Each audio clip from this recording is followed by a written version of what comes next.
Okay, hello everybody, this is Freddy, and this is part 2 on a 4-part review I'm doing of Dark Knight Rises when it comes to my thoughts on the movie. In this clip I'll be talking about Bane, and the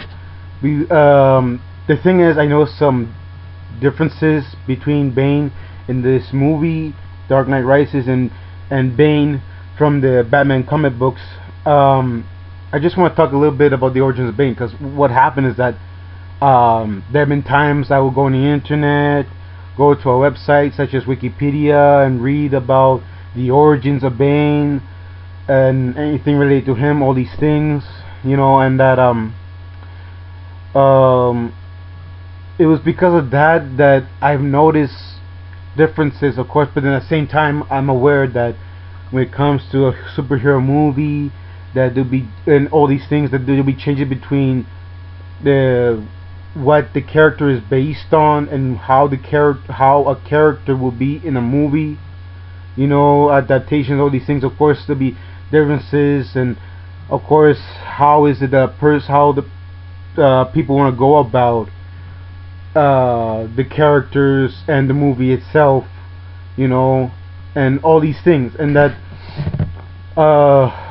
so of course, sorry, I'll mention as I read about Bane's origins, that yes, I'm aware that how he grew up in a jail, that he knows more than different languages, how he how he would go to a few prisoners and try to learn from them for what they know, and how apparently he wanted knowledge and that he would read a lot of books when he was little. So all these things, right? And so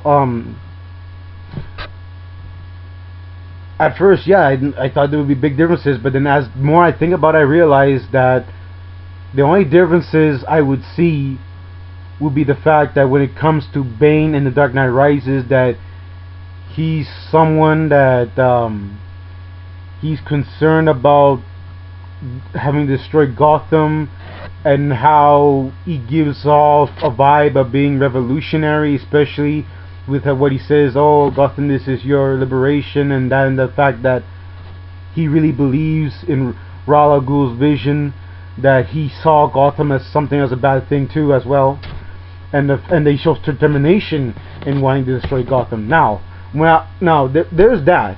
Okay, now when it comes to the comic books, that based off from I read, sometimes I read about Bane in the websites like Wikipedia about Bane, his origins, all these things, that Bane, he is somebody that is known for being strong. He's very strong. He's good at fighting.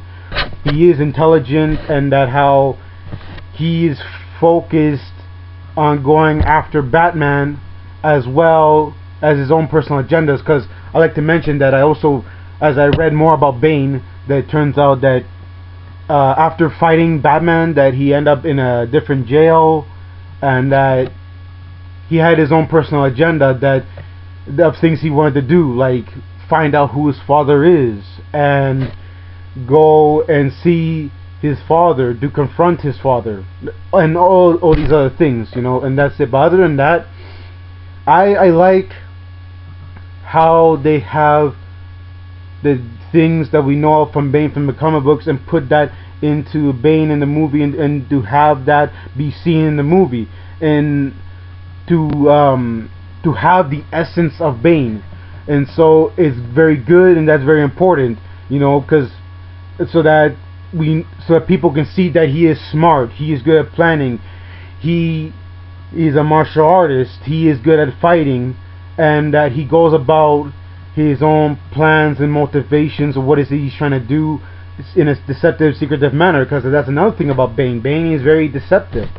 So he's like someone not to trust, and that he will go about his plans in a very secretive, hush-hush way, And that it's good that they have that in the movie. So that way, when people go see the movie and they see Bane, they know how Bane's supposed to be, and that this definitely will remedy the problems that we had when it came to the other time, when it came to the other Batman movies, when we saw Bane, but it's different from how he's supposed to be, because as much as he is strong, he is still smart, and there's still other things to him. There's more to him than just being strong.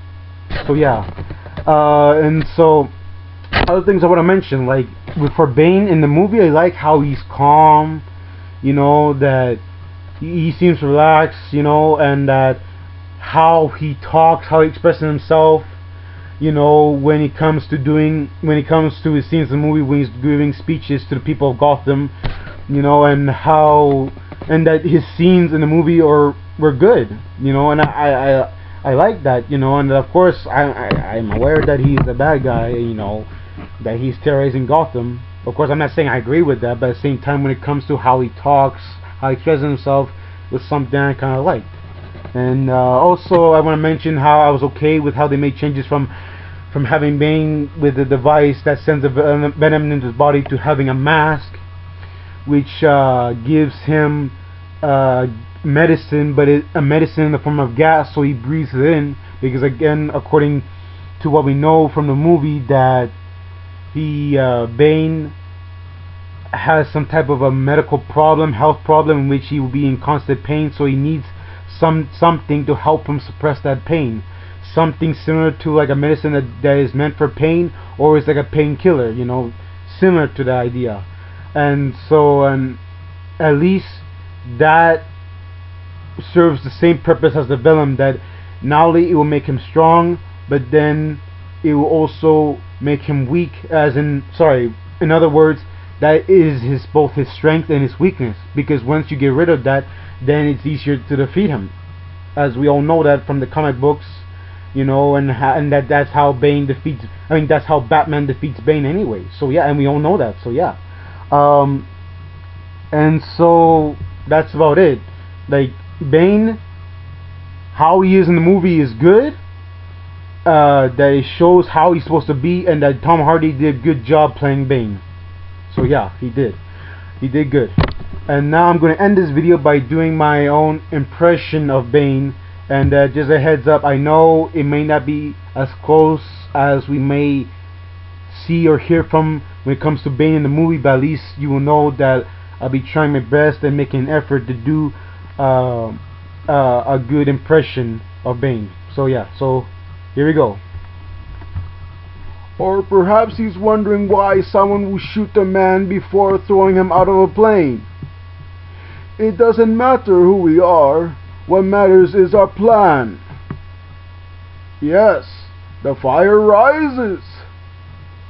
Calm down, Doctor. Now is not the time to panic. That comes later.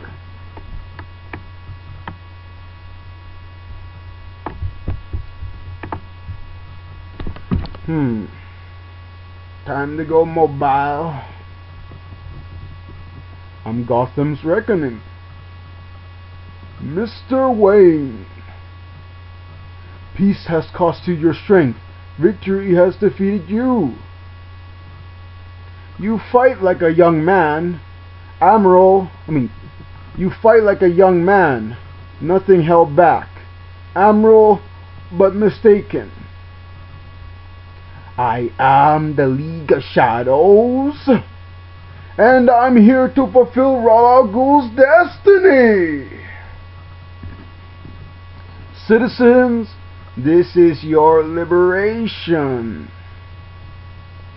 Your punishment must be more severe. When Gotham is ashes, you have my permission to die. Let the games begin. And so that's it. So I hope you enjoyed my second part of my 4-part review on The Dark Knight Rises. And just to let you know, when it comes to doing Bane's voice, having to do a fresh on him, it's not that easy, and that you have to sort of have to look into it, look at the different angles or the factors when it comes to Bane's voice, and that in my case I had to push myself and push my voice when it comes to doing an impression of Bane. And so that's it. This is the end of my part 2 of my 4-part review on The Dark Knight Rises. I hope you have enjoyed it. Farewell, and have a good day.